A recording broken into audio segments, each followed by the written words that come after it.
Quel féminisme pour l'Afrique? On a une passionnée du sujet qui va nous en parler. Bienvenue sur Desinfox.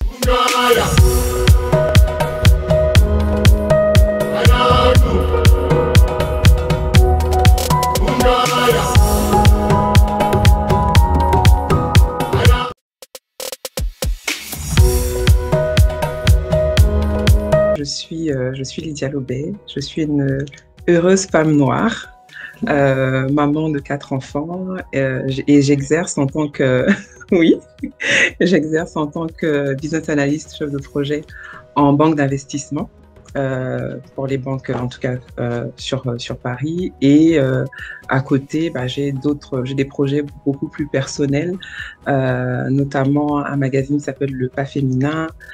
J'ai un blog qui s'appelle Lydia Unchained, où je parle de vraiment tout ce qui m'intéresse. Et depuis avril, j'ai été prise par la fière Twitter Space. Et tous les mardis, je tiens un espace que j'appelais Her Story Space, qui est dédié aux femmes, des sujets qui concernent les femmes. Et les dimanches, toutes les 2 semaines, avec 2 amis, j'anime aussi un talk sur Instagram, là qui est plus sur l'actualité en France. Donc c'est notre point de vue de femmes noires vivant en France. Donc entre autres, parce qu'il voilà, y a d'autres choses auxquelles j'ai participé, mais voilà ce qu'il faut retenir de moi en quelques mots.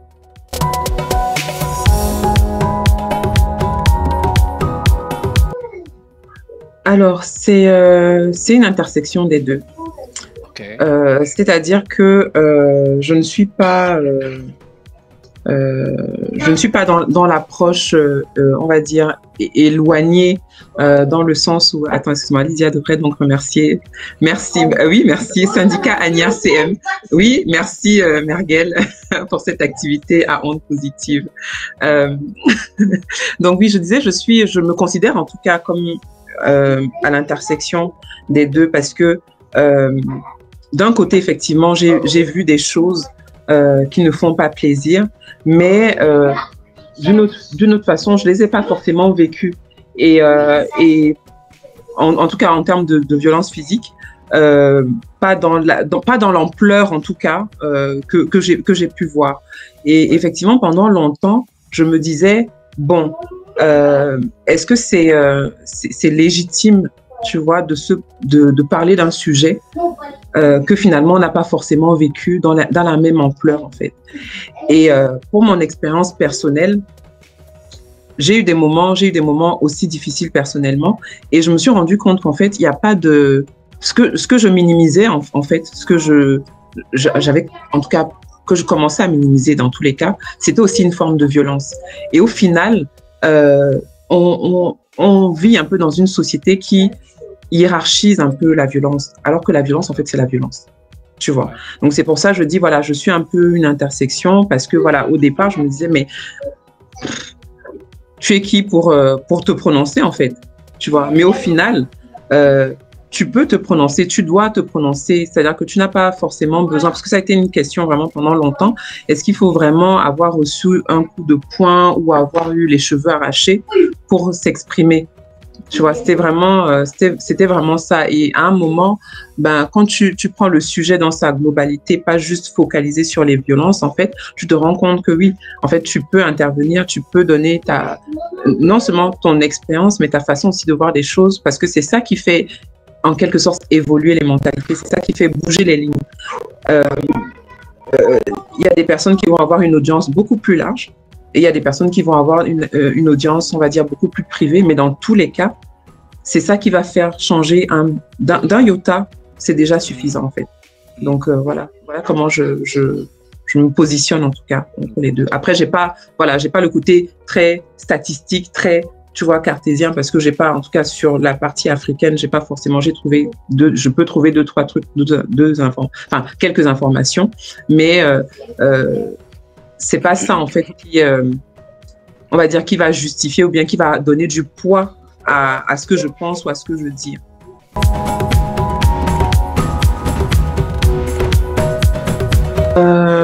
Déjà, ce n'est pas vrai, en tout cas, pas totalement vrai que il y a que les violences physiques qui vont avoir un impact. Pour moi, je trouve que c'est plus grave, on va dire, tu vois, plus lourd physiquement. En conséquence, voilà. Mais les violences psychologiques sont beaucoup plus désastreuses, mais moins visibles. Tu vois. Ça veut dire qu'effectivement, dans la violence, dans les cas extrêmes de violence physique, effectivement, tu vas avoir un décès. Donc, on parlait de féminicide tout à l'heure.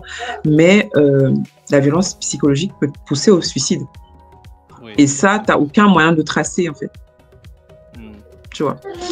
Donc, c'est juste pour dire qu'il faut pas négliger ce volet psychologique parce que ça tue beaucoup de femmes. Et ça les tue de façon silencieuse parce que derrière, là, je parle du suicide, mais il y a plein de maladies derrière, plein de cancers, il y a beaucoup de maladies derrière de femmes du fait d'avoir vécu dans un environnement psychologiquement agressif et violent envers elles. Maintenant, est-ce qu'on met de côté la violence faite aux hommes? Non. La seule chose que j'ai envie de mettre en perspective, c'est que, voilà, tu vas avoir des hommes violents, tu vas avoir des femmes violentes, ça va s'expliquer par une raison ou par une autre. Par contre, dans le contexte des violences conjugales, il ne faut pas oublier que dans l'éducation qu'on donne aujourd'hui, telle qu'elle est faite, on éduque les femmes de façon non violente. Et quand on se retrouve dans une spirale de violence dans le couple, c'est un des deux qui a entraîné l'autre dans cette violence-là. Je ne sais pas si tu vois ce que je veux dire. Ça veut dire quoi? C'est que souvent, la violence de la femme va être une réponse à la violence de l'homme. Et à l'inverse, tu vas aussi avoir des femmes qui vont être violentes, mais tu vas avoir moins d'hommes qui vont réagir à la violence de cette femme-là parce que ils vont se dire, voilà, c'est la femme, normalement, voilà, je prends sur moi. Donc, c'est peut-être pour ça qu'on ne va pas crier. Et puis, ça ne fait pas bien d'être un homme qui vient sur la place publique et dire que ma femme m'a tapé ou ma femme m'a machin, tu vois. Donc, dans le contexte du couple, c'est vraiment quelque chose de toxique qui s'installe dans le couple, tu vois, et qui peut avoir origine l'homme ou la femme. Par contre, on n'en parle pas forcément parce que les hommes, ils auront du mal à venir devant. Tu vois bien un de tes amis qui vient te dire que, regarde, ma femme m'a tapé aujourd'hui, ou ma femme m'a dit que je ne cuisinais pas bien, ou voilà, toutes les choses que finalement que les femmes arrivent à exprimer, tu vois, à l'extérieur et à dire non, elles ne veulent plus ça. Ça va être tu. Mais ça ne veut pas dire qu'on ne regarde pas ça. Et est-ce qu'on est dans un environnement violent de façon générale? Oui. Oui, parce que, comme tu disais, la vie est difficile déjà de base. Et finalement, quand on regarde le moyen, en tout cas, de survie, c'est de prendre le dessus. Et tu prends le dessus sur la personne qui est la plus proche de toi. Ouais. Si tu as l'impression que tu vas mourir d'une façon ou d'une autre, tu vas trouver, voilà, une façon de t'appuyer sur quelqu'un pour rebondir, une façon de...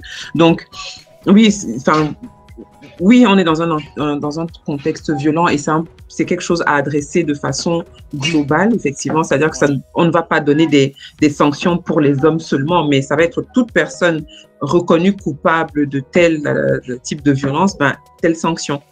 La seule, enfin, on va dire, pas différence, mais le seul point aujourd'hui, c'est que c'est les femmes qui vont beaucoup plus parler, parce que ça va être beaucoup plus visible, mais ça ne veut pas dire que ça n'existe pas une femme qui a poignardé son mari, que ça n'existe pas une femme qui a tapé son mari. Non, mais lui va rester en retrait parce que la société veut que ce soit un homme fort.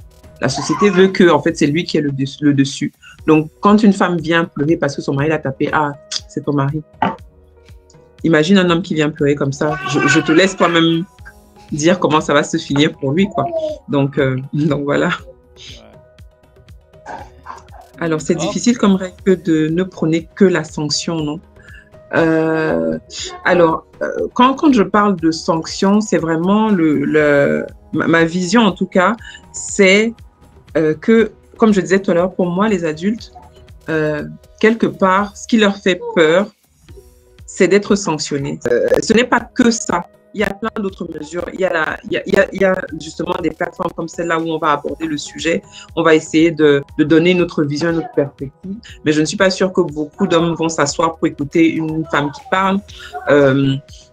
Il y a des associations justement qui vont dans des quartiers, qui vont dans des lycées, qui vont dans des collèges pour parler de la violence, pour faire ce travail pédagogique-là. Et tu as des conseillers conjugaux, tu as plein d'éléments qui sont mis en place justement pour parler des violences. Il y a des campagnes de communication contre les violences. Et je sais même qu'il y a un numéro vert qui est mis en place au Cameroun pour dénoncer justement les violences, pour pouvoir justement dénoncer ces violences-là. Donc, tout ça, c'est des méthodes pour moi efficaces, plutôt entre guillemets passives, même si elles sont dans l'action, elles sont passives dans le temps on va dire d'implémentation, le temps que ça rentre dans le système des gens.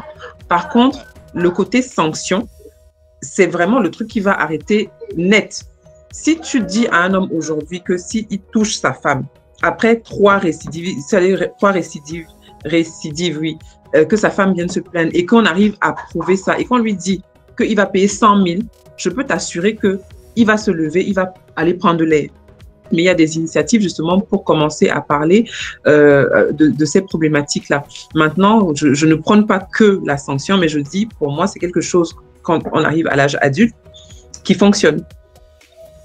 Qui fonctionne et dont on peut même mesurer les effets. On n'a pas forcément toutes les stats. Je parle du Cameroun parce que c'est ce que entre guillemets, je connais, mais j'aimerais bien que, tu vois, qu'on puisse mettre ce genre de place en règle et qu'on puisse, sur une période de temps, juste estimer, OK, la sanction, elle est appliquée. Parce que c'est pas même le problème de sanction, parce qu'il y en a. Ça existe dans la loi, mais elles sont pas appliquées. C'est l'application derrière, parce que quand une femme vient et on va lui dire qu'elle a l'œil poché, elle a machin, on va lui dire rentre chez toi, c'est ton mari. Qu'est-ce que tu as d'abord fait? Donc c'est de tout ça dont il s'agit. C'est pas juste prôner la sanction, mais voilà, c'est bon. Bref, on va pas. J'espère que j'ai répondu.